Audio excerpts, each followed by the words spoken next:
ആകാശവാണി. നമസ്കാരം. വാർത്തകൾ വായിക്കുന്നത് നരേന്ദ്രമോഹൻ.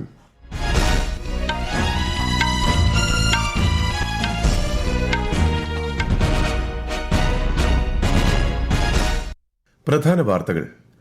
പ്രധാനമന്ത്രി നരേന്ദ്രമോദി ഇന്ന് തിരുവനന്തപുരത്ത് 3 അമൃത് ഭാരത് എക്സ്പ്രസ് ട്രെയിനുകൾക്ക് തുടക്കം കുറിക്കും. പുത്തരിക്കണ്ടം മൈതാനിയിൽ 2 വ്യത്യസ്ത പരിപാടികളിൽ പ്രധാനമന്ത്രി പങ്കെടുക്കും. സുരക്ഷാ ക്രമീകരണത്തിന്റെ ഭാഗമായി നഗരത്തിൽ ഗതാഗത നിയന്ത്രണം. രാജ്യത്ത് ഊർജ്ജ പരിവർത്തനത്തിലൂടെ കൂടുതൽ തൊഴിലവസരങ്ങൾ സൃഷ്ടിക്കാൻ സാധിച്ചതായി കേന്ദ്രമന്ത്രി പ്രഹ്ലാദ് ജോഷി. ജമ്മുകശ്മീരിലെ ദോഡ ജില്ലയിലുണ്ടായ വാഹനാപകടത്തിൽ 10 ഇന്ത്യൻ സൈനികർക്ക് വീരമൃത്യു.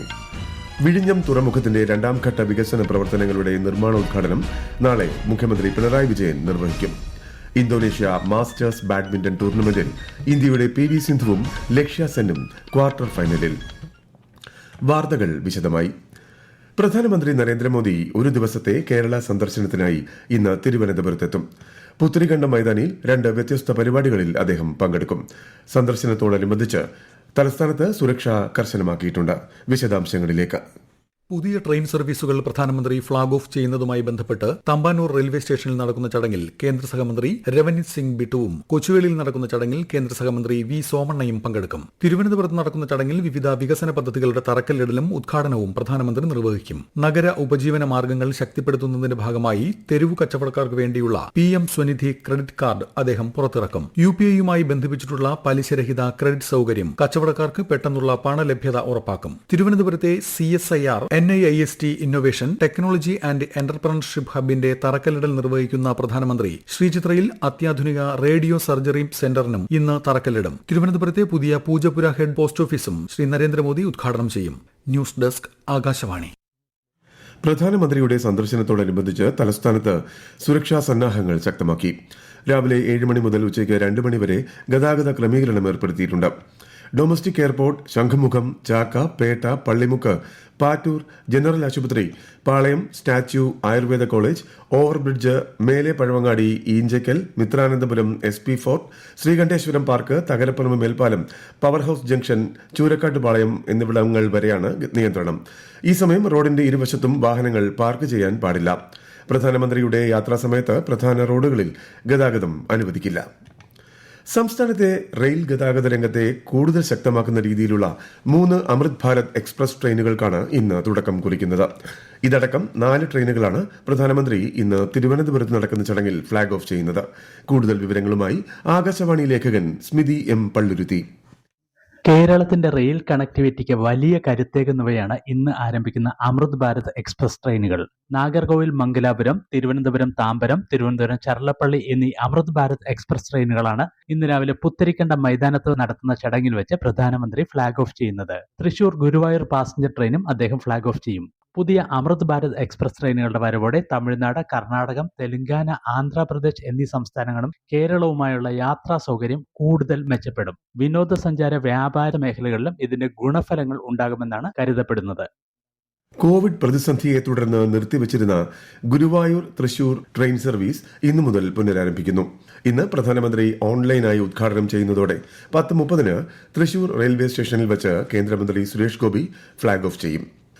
രാജ്യത്ത് ഊർജ്ജ പരിവർത്തനത്തിലൂടെ കൂടുതൽ തൊഴിലവസരങ്ങൾ സൃഷ്ടിക്കാനും ആഗോള മത്സരശേഷി കൈവരിക്കാനും വ്യവസായവൽക്കരണം സാധ്യമാക്കാനും സാധിക്കുന്നതായി കേന്ദ്രമന്ത്രി പ്രഹ്ലാദ് ജോഷി. വളർന്നുവരുന്ന സമ്പദ് വ്യവസ്ഥകൾക്ക് പുനരുപയോഗ ഊർജ്ജ മേഖല മാതൃകയാണെന്നും അദ്ദേഹം പറഞ്ഞു. ദാവോസിൽ നടന്ന ലോക സാമ്പത്തിക ഫോറത്തിൽ സംസാരിക്കുകയായിരുന്നു കേന്ദ്രമന്ത്രി. ശുദ്ധ ഊർജ്ജം കൂടുതൽ ജനങ്ങളിലേക്ക് എത്തിക്കാൻ സർക്കാരിന് സാധിച്ചതായും ശ്രീ ജോഷി പറഞ്ഞു. ഇന്ത്യ യൂറോപ്യൻ യൂണിയൻ ബന്ധം ശക്തമാകുന്നതോടെ ലോക സമ്പദ് വ്യവസ്ഥയിലെ പ്രതിസന്ധികൾ കുറയുമെന്ന് വിദേശകാര്യമന്ത്രി S ജയശങ്കർ. ന്യൂഡൽഹിയിൽ യൂറോപ്യൻ യൂണിയൻ രാജ്യങ്ങളുടെ അംബാസിഡർമാരുമായി സംവദിക്കുകയായിരുന്നു അദ്ദേഹം. ആഗോളതലത്തിൽ സുസ്ഥിരതയും സുരക്ഷയും ഉറപ്പാക്കാൻ ഇതിലൂടെ സാധിക്കുമെന്നും അദ്ദേഹം വ്യക്തമാക്കി. ജമ്മുകശ്മീരിലെ ദോഡ ജില്ലയിലുണ്ടായ വാഹനാപകടത്തിൽ 10 ഇന്ത്യൻ സൈനികർക്ക് ജീവൻ നഷ്ടമായി. 11 പേർക്ക് പരിക്കേറ്റു.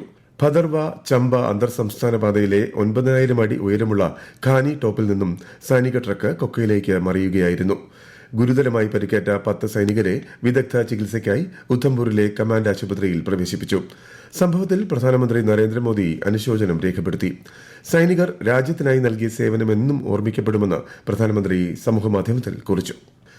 ഝാർഖണ്ഡിലെ പടിഞ്ഞാറൻ സിംഗ്ഭം ജില്ലയിൽ മാവോയിസ്റ്റും സുരക്ഷാസേനയും തമ്മിലുണ്ടായ ഏറ്റുമുട്ടലിൽ 15 മാവോയിസ്റ്റുകൾ കൊല്ലപ്പെട്ടു. സർക്കാർ 1 കോടി രൂപ പാരിതോഷികം പ്രഖ്യാപിച്ചിരുന്ന മാവോയിസ്റ്റ് നേതാവ് പഥിറാം മാഞ്ചിയും കൊല്ലപ്പെട്ടവരിൽ ഉൾപ്പെടുന്നു. ഈ വാർത്തകൾ ആകാശവാണിയിൽ നിന്ന്. ആകാശവാണി വാർത്തകളും വാർത്താ അധിഷ്ഠിത പരിപാടികളും All India Radio news Thiruvananthapuram YouTube ചാനലിലും All India Radio news Thiruvananthapuram Facebook പേജിലും AIR ന്യൂസ് _ തിരുവനന്തപുരം ഇൻസ്റ്റഗ്രാം അക്കൌണ്ടിലും @AIR ന്യൂസ് _ TVM X ഹാൻഡിലും ലഭ്യമാണ്. ഇന്ത്യയെ വിശ്വസനീയ പങ്കാളിയും സമഗ്ര വളർച്ചയിൽ ശ്രദ്ധ കേന്ദ്രീകരിക്കുന്ന ഊർജ്ജസ്വലമായ ജനാധിപത്യ രാജ്യവുമായാണ് ലോകം കാണുന്നതെന്ന് ഇലക്ട്രോണിക്സ് IT മന്ത്രി അശ്വിനി വൈഷ്ണവ്. പുതിയ സാങ്കേതിക വിദ്യകൾ സൃഷ്ടിക്കാനും വികസിപ്പിക്കാനും സഹകരിച്ച് പ്രവർത്തിക്കാനും കഴിയുന്ന രാജ്യമായി ഇന്ത്യയെ ലോകം വിശ്വസിക്കുന്നതായും അദ്ദേഹം പറഞ്ഞു. സ്വിറ്റ്സർലാൻഡിലെ ഡാവോസിൽ ലോക സാമ്പത്തിക ഫോറത്തോടനുബന്ധിച്ച് സ്വകാര്യ മാധ്യമത്തിന് നൽകിയ അഭിമുഖത്തിൽ സംസാരിക്കുകയായിരുന്നു Shri Vaishnav. If you look at the AI stack, it's in 5 layers. The top layer is the application layer. How do you use AI to get your return on investment? To have that efficiency gain, that multiplier that AI can bring. That is where our IT companies have taken a big pivot away from the old software services model. And now they are working towards providing AI-based solutions to the world. We are definitely going to be the leader in this. AI has great capabilities, but there are certain harms which AI can do. How do you put the right guardrail in the whole new technology so that the harms can be controlled and the benefits can be harnessed? പ്രധാനമന്ത്രി നരേന്ദ്രമോദി ആകാശവാണിയിലൂടെ ജനങ്ങളുമായി ആശയങ്ങൾ പങ്കുവയ്ക്കുന്ന പ്രതിമാസ radio പ്രഭാഷണ പരിപാടി മൻ കി ബാത്ത് ഈ മാസം 25-ന്. മൻ കി ബാത്തിലേക്കുള്ള ആശയങ്ങളും അഭിപ്രായങ്ങളും മൈ GOV, നമോ ആപ്പ് എന്നിവയിലൂടെയോ 1800117800 എന്ന ടോൾ ഫ്രീ നമ്പറിലോ ഇന്ന് വരെ അറിയിക്കാം. വിഴിഞ്ഞം തുറമുഖത്തിന്റെ 2ാം ഘട്ട വികസന പ്രവർത്തനങ്ങളുടെ നിർമ്മാണോദ്ഘാടനം നാളെ മുഖ്യമന്ത്രി പിണറായി വിജയൻ നിർവഹിക്കുമെന്ന് മന്ത്രി VN വാസവൻ. ചടങ്ങിൽ കേന്ദ്ര തുറമുഖ വകുപ്പ് മന്ത്രി സർബാനന്ദ സോണോവാൾ മുഖ്യാതിഥിയായിരിക്കും. വിഴിഞ്ഞത്തെ ഇന്ത്യയിലെ ഏറ്റവും വലിയ ട്രാൻസ്ഷിപ്മെന്റ് ഹബ് ആക്കാനാണ് ശ്രമമെന്ന് അദ്ദേഹം വാർത്താ സമ്മേളനത്തിൽ അറിയിച്ചു. കേന്ദ്ര തുറമുഖ ഷിപ്പിംഗ് ജലഗതാഗത മന്ത്രി സർബാനന്ദ സോണോവാൾ ഇന്ന് കൊച്ചിയിൽ ഉൾനാടൻ ജലപാത വികസന കൌൺസിലിന്റെ 3ാം യോഗത്തിന്റെ ഉദ്ഘാടന സമ്മേളനത്തിൽ അദ്ദേഹം പങ്കെടുക്കും. ജക്കാർത്തയിൽ നടക്കുന്ന ഇന്തോനേഷ്യ മാസ്റ്റേഴ്സ് ബാഡ്മിന്റൺ ടൂർണമെന്റിൽ ഇന്ത്യയുടെ PV സിന്ധുവും ലക്ഷ്യ സെന്നും ക്വാർട്ടർ ഫൈനലിൽ പ്രവേശിച്ചു. വനിതാ സിംഗിൾസിൽ ഡെൻമാർക്ക് താരത്തെ പരാജയപ്പെടുത്തിയാണ് സിന്ധു ക്വാർട്ടറിൽ പ്രവേശിച്ചത്. പുരുഷ സിംഗിൾസിൽ ഹോങ്കോങ് താരത്തെയാണ് ലക്ഷ്യ സെൻ പരാജയപ്പെടുത്തിയത്. ഇന്നലെ വഡോദരയിൽ നടന്ന വനിതാ പ്രീമിയർ ലീഗ് ക്രിക്കറ്റ് മത്സരത്തിൽ ഗുജറാത്ത് ജയന്റ്സ് UP വാരിയേഴ്സിനെ 45 റൺസിന് പരാജയപ്പെടുത്തി. ഗുജറാത്ത് ജയന്റ്സ് ഉയർത്തിയ 154 റൺസിന്റെ വിജയലക്ഷ്യം പിന്തുടർന്ന UP 17.3 ഓവറിൽ 108 റൺസിന് എല്ലാവരും പുറത്താവുകയായിരുന്നു. ഗുജറാത്തിന്റെ രാജേശ്വരി ഗേക്വാഡാണ് പ്ലെയർ ഓഫ് ദി മാച്ച്. കേരളത്തിൽ തീവ്ര വോട്ടർ പട്ടിക പരിഷ്കരണവുമായി ബന്ധപ്പെട്ട നടപടികൾ പുരോഗമിക്കുന്നു. പട്ടികയിൽ മേലുള്ള പരാതികൾ ഈ മാസം 30 വരെ സമർപ്പിക്കാം. കരട് SIR റോളിൽ നിന്നും പേരുകൾ ഒഴിവാക്കപ്പെട്ടവരും പുതിയ അപേക്ഷകരും ഫോം 6 ഉപയോഗിച്ച് അപേക്ഷിക്കണം. വിദേശ വോട്ടർമാർ ഫോം 6A സമർപ്പിക്കണം. അന്തിമ SIR വോട്ടർ പട്ടിക അടുത്ത മാസം 21-ന് പ്രസിദ്ധീകരിക്കും. ശബരിമലയിൽ മകരവിളക്ക് മഹോത്സവത്തിന് അയ്യപ്പന് ചാർത്തിയ തിരുവാഭരണങ്ങൾ വഹിച്ചുകൊണ്ടുള്ള ഘോഷയാത്ര ഇന്ന് രാവിലെ പന്തളത്ത് മടങ്ങിയെത്തും. തിരുവാഭരണ പെട്ടികൾ ദേവസ്വം ബോർഡ് അധികൃതരിൽ നിന്നും പന്തളം കൊട്ടാരം നിർവാഹക സംഘം ഭാരവാഹികൾ ഏറ്റുവാങ്ങും. പിന്നീട് സ്രാമ്പിക്കൽ കൊട്ടാരത്തിലെ സുരക്ഷിത മുറിയിലേക്ക് മാറ്റും. രാജ്യത്ത് സമയബന്ധിതമായ പദ്ധതി നിർവഹണം ഉറപ്പാക്കുന്നതിനായി 2015-ൽ പ്രധാനമന്ത്രി നരേന്ദ്രമോദി തുടക്കം കുറിച്ച പ്രഗതി സംരംഭം 50ാമത് അവലോകന യോഗമെന്ന സുപ്രധാന നാഴികക്കല്ല് പിന്നിട്ട് കഴിഞ്ഞു. ജയ്പൂർ സിക്കാർ ചുരു ഗേജ് പരിവർത്തന പദ്ധതി ഈ ശ്രമത്തിന്റെ ഫലപ്രാപ്തി വ്യക്തമാക്കുന്നു. പ്രധാന വാർത്തകൾ വീണ്ടും. പ്രധാനമന്ത്രി നരേന്ദ്രമോദി ഇന്ന് തിരുവനന്തപുരത്ത് 3 അമൃത് ഭാരത് എക്സ്പ്രസ് ട്രെയിനുകൾക്ക് തുടക്കം കുറിക്കും. പുത്രികണ്ഠം മൈതാനിയിൽ 2 വ്യത്യസ്ത പരിപാടികളിൽ പ്രധാനമന്ത്രി പങ്കെടുക്കും. സുരക്ഷാ ക്രമീകരണത്തിന്റെ ഭാഗമായി നഗരത്തിൽ ഗതാഗത നിയന്ത്രണം. രാജ്യത്ത് ഊർജ്ജ പരിവർത്തനത്തിലൂടെ കൂടുതൽ തൊഴിലവസരങ്ങൾ സൃഷ്ടിക്കാൻ സാധിച്ചതായി കേന്ദ്രമന്ത്രി പ്രഹ്ലാദ് ജോഷി. ജമ്മുകശ്മീരിലെ ദോഡ ജില്ലയിലുണ്ടായ വാഹനാപകടത്തിൽ 10 ഇന്ത്യൻ സൈനികർക്ക് വീരമൃത്യു. വിഴിഞ്ഞം തുറമുഖത്തിന്റെ 2ാം ഘട്ട വികസന പ്രവർത്തനങ്ങളുടെ നിർമ്മാണോദ്ഘാടനം നാളെ മുഖ്യമന്ത്രി പിണറായി വിജയൻ നിർവഹിക്കും. ഇന്തോനേഷ്യ മാസ്റ്റേഴ്സ് ബാഡ്മിന്റൺ ടൂർണമെന്റിൽ ഇന്ത്യയുടെ PV സിന്ധുവും ലക്ഷ്യ സെന്നും ക്വാർട്ടർ ഫൈനലിൽ. വാർത്തകൾ കഴിഞ്ഞു. അടുത്ത വാർത്താ പ്രക്ഷേപണം 11 മണിക്ക്.